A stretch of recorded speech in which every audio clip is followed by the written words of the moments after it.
Ito yung mga sangkap sa lulutuin ko yan. Bangus, pichay, baboy. Yan. Ito yung mga ingredients. Yan. Budbura ng asin. Ito ang baboy, tsaka yung bangus. Yan, budburan.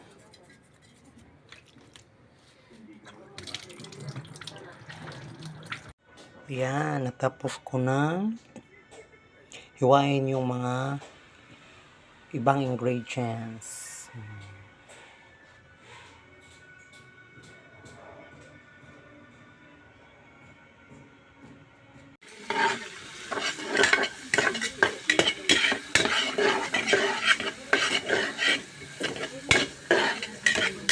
Yan, ginisa ko na yung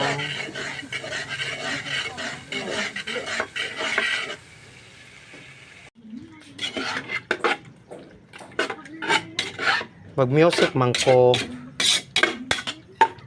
Ano pa akong mana. Lagay na yung baboy.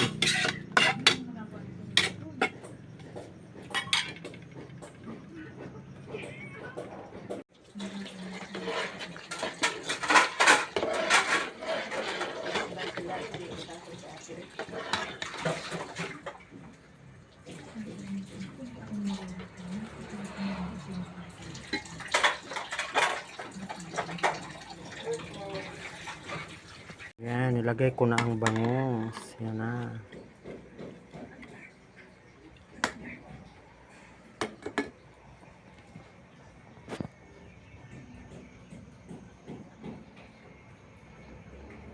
Yan, ang huling ilagay ay pitsay.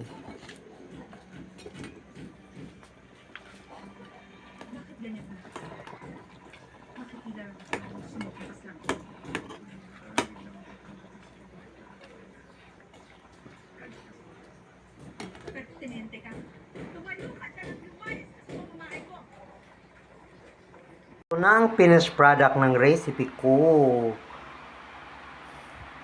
Bangus na may pichay at karni ng baboy. Yan, ang sarap. Plus kainan pa ng red rice.